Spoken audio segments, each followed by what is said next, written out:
yang beranggotakan saya sendiri Abdul Nofradeva, saya Sisi Andriani, saya Yola Amelia Putri, saya Indra Pesi, saya Ufana Rizky. Di sini kami akan mempresentasikan hasil makalah kami yang berjudul Rencana pelaksanaan pembelajaran dan media pembelajaran. berikut penjelasannya. Baiklah, di sini saya akan menjelaskan tentang pengertian RPP atau Rencana Pelaksanaan Pembelajaran. Rencana pelaksanaan pembelajaran dikembangkan secara terperinci dari suatu materi pokok atau tema tertentu yang mengacu pada suatu silabus atau rencana kegiatan pembelajaran tatap muka untuk satu pertemuan atau lebih. Kemudian RPP atau Rencana Pelaksanaan Pembelajaran dikembangkan silabus untuk mengarahkan peserta didik dalam upaya mencapai kompetensi dasar. Kemudian setiap guru berkewajiban untuk menyusun RPP secara lengkap dan sistematis agar pembelajaran berlangsung secara interaktif, inspiratif, efisien, menyenangkan, dan memotivasi peserta didik untuk berpartisipasi aktif. Bella, di sini saya akan menjelaskan tentang tujuan dan fungsi dari RPP. Adapun tujuan dari RPP yang pertama yaitu memperlancar proses belajar mengajar. Dan yang kedua yaitu melihat, menganalisis satu pembelajaran.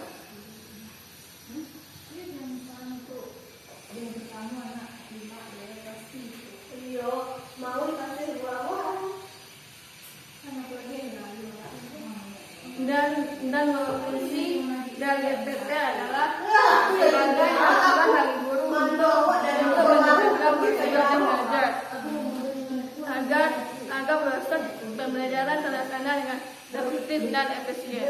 Baiklah, selanjutnya poin C yaitu mengenai hal-hal yang perlu diperhatikan dalam menyusun RPP. Ada beberapa hal yang perlu diperhatikan dalam menyusun RPP sesuai dengan penyusunan RPP Kurikulum 2013 yang telah direvisi pada tahun 2018. Yaitu yang pertama, itu kita dianjurkan untuk mengintegrasikan penguatan pendidikan karakter, yaitu memperbarui penguatan pendidikan karakter yang meliputi karakter religius atau keagamaan, nasionalis, mandiri, gotong royong, dan integritas.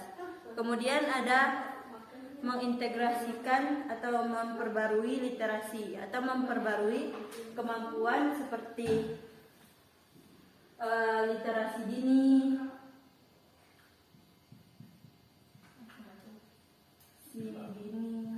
Nah, literasi dini ini meliputi kemampuan untuk seperti membaca dan menulis. Kemudian ada literasi dasar, yaitu literasi lanjutan dari literasi dini seperti kemampuan di bidang digital, sains, dan lain sebagainya. Kemudian ada literasi perpustakaan,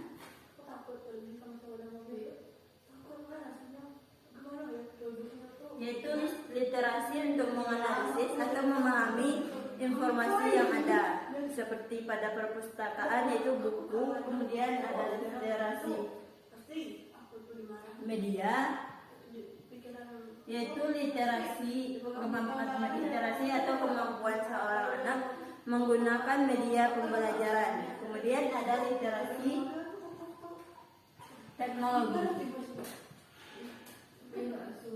yaitu kemampuan seorang anak dalam menggunakan teknologi seperti teknologi komunikasi, teknologi komputer, dan lain sebagainya. Kemudian ada literasi visual.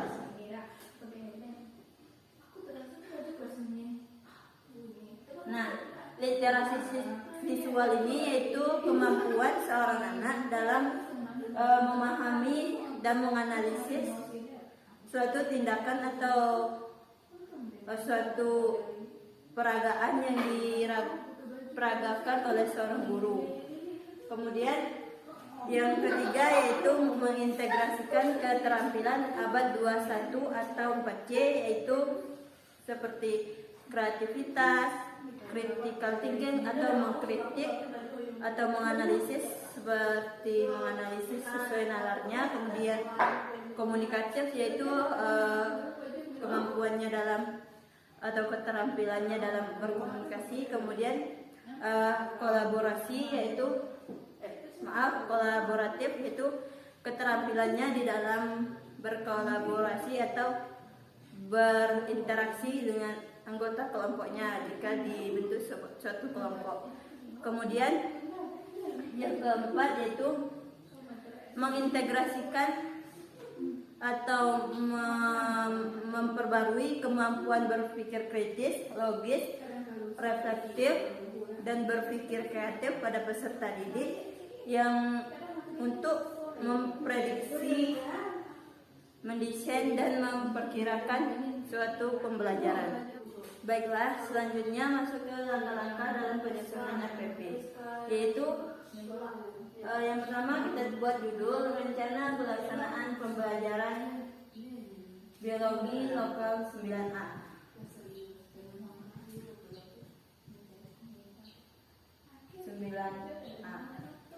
Nah, bagian poin pertama kita buat identitas sekolah, misalnya SMK Negeri 2 Sungai Penuh. Kemudian ada mata pelajarannya, mata pelajaran biologi. Kemudian ada kelasnya yaitu kelas 9A. Kemudian materi pokoknya, misalnya tentang indera.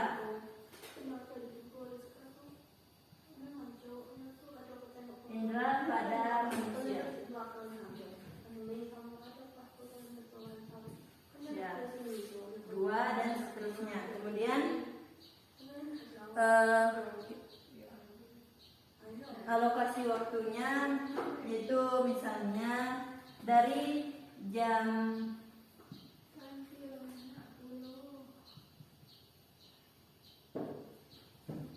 dari jam 9.40 sampai 11.20. Nah, itu dimana jam penggunaan jamnya yaitu selama 2 kali 40 menit.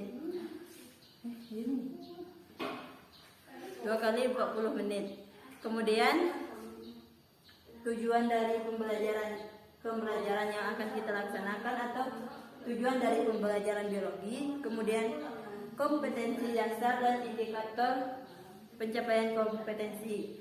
Kemudian materi pembelajaran, yaitu materi penjabarannya berisi penjabaran dari materi pokok. Misalnya materi pokoknya indera pada manusia. Nah, penjabaran materi pembelajarannya misalnya indera pada manusia ada indera pendengaran, penglihatan, dan lain sebagainya.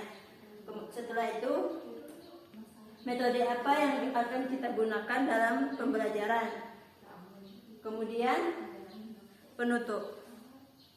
Itulah langkah-langkah dalam penyusunan RPP. Untuk format dan model RPP-nya dapat kita lihat pada makalah poin E, yaitu format dan model RPP. Baiklah, di sini saya akan menjelaskan tentang pengertian media pembelajaran. Media pembelajaran suatu alat yang digunakan dalam menyampaikan informasi tentang materi pembelajaran untuk merangsang pikiran, perasaan, perhatian, serta minat dalam pembelajaran sehingga dapat mendorong terjadinya proses belajar pada dirinya. Selanjutnya, fungsi media pembelajaran. Yang pertama,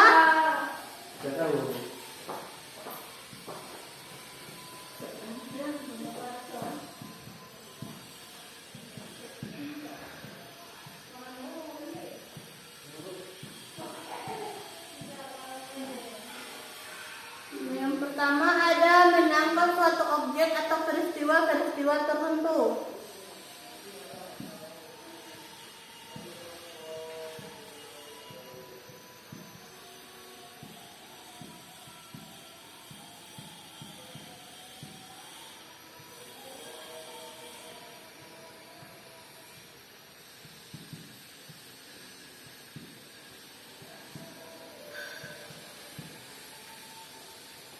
Maksudnya di sini kita dapat mengabdikan dengan foto ataupun film untuk peristiwa-peristiwa tersebut dan dapat disimpan dan digunakan manakala diperlukan.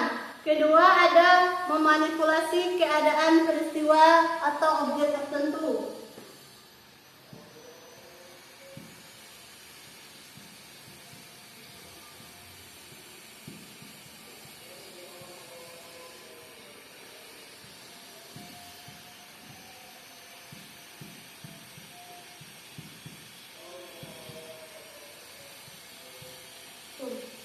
Maksudnya di sini kita dapat menjadikan bahan pelajaran yang bersifat abstrak menjadi konkret sehingga dengan mudah memahami dan dapat menghilangkan verbalisme. Selanjutnya yang ketiga menambah gairah dan motivasi belajar siswa.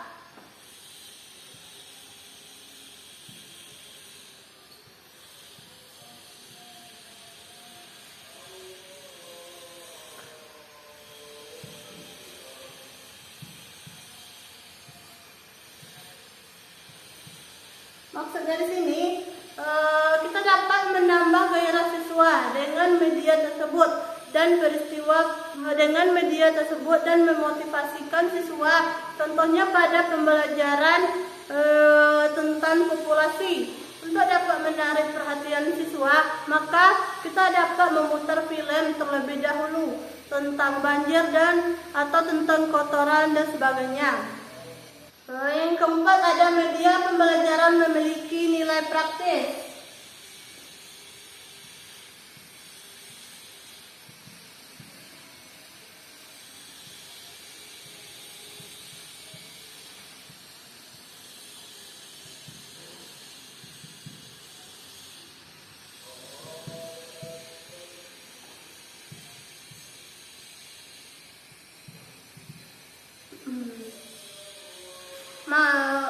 Maksudnya di sini, beberapa kita dapat mengatasi keterbatasan siswa. Dengan begitu kita dapat membuat media semenarik mungkin sehingga kita dapat memotivasikan siswa agar belajar dan dapat meningkatkan hasil belajarnya.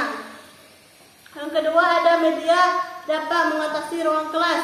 Maksudnya di sini kita dapat mengatasi ruang kelas dengan menggunakan media. Dengan begitu kita dapat membuat siswa itu memperhatikan media-media yang kita ajarkan kepadanya sehingga dapat memotivasikan siswa.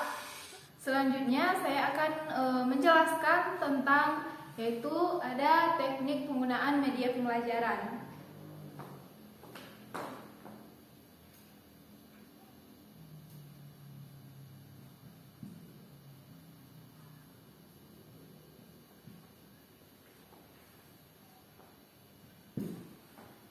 Di sini ada teknik penggunaan media pembelajaran. Itu terdapat penggunaan media pembelajaran yaitu berdasarkan tempat. Pembelajaran adalah suatu kegiatan belajar mengajar yang melibatkan siswa dan guru dengan menggunakan berbagai sumber belajar baik dalam situasi kelas maupun di luar kelas. Dalam arti media yang digunakan untuk pembelajaran tidak selalu identik dengan situasi kelas dalam pola pembelajaran konvensional maupun proses belajar. Tanpa kehadiran guru pun dan lebih mengandalkan media termasuk dalam kegiatan pembelajaran. Misalnya e-learning, pembelajaran individual dengan CD interaktif, video interaktif, dan lain-lain.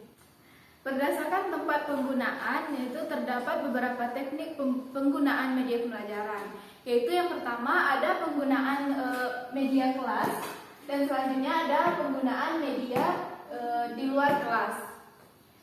Yang pertama penggunaan media kelas, yaitu pada teknik ini media dimanfaatkan untuk menunjang tercapainya tujuan tertentu dan penggunaannya itu dipadukan dengan proses belajar mengajar dalam situasi kelas.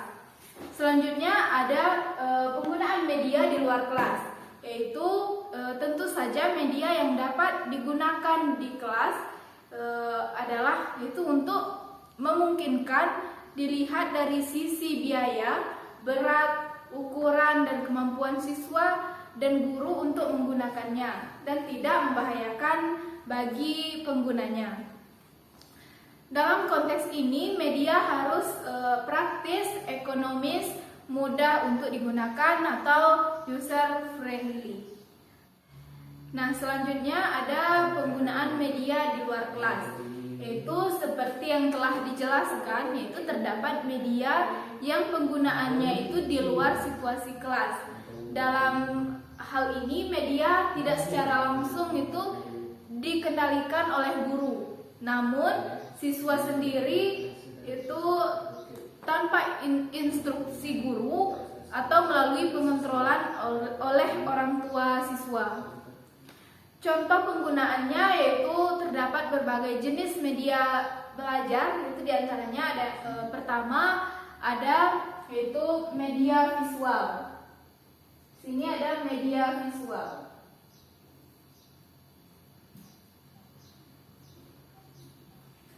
Nah, pada media visual ini yaitu contohnya seperti ada grafik, ada diagram,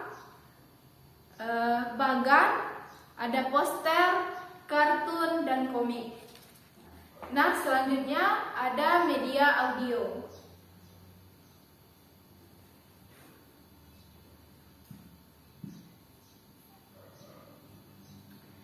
Pada media audio ini contohnya itu seperti radio, labor bahasa, dan lain sebagainya.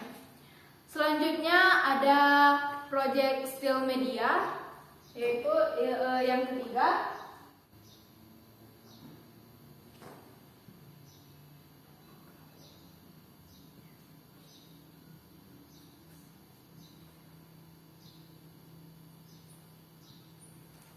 Nah, pada project still media ini contohnya itu seperti slide atau overhead projector atau OHP, dan ada LCD proyektor dan sejenisnya. Selanjutnya yang keempat yaitu ada proyektor motion media.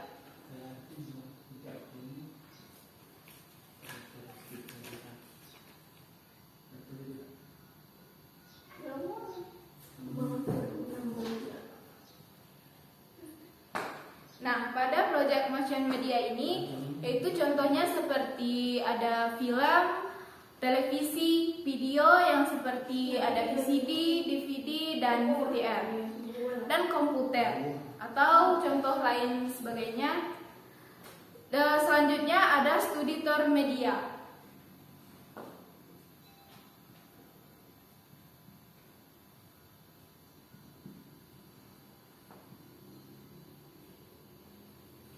Nah, pada studi tour media ini contohnya itu seperti pembelajaran langsung ke objek atau tempat studi seperti museum, seperti candi, dan lain-lain.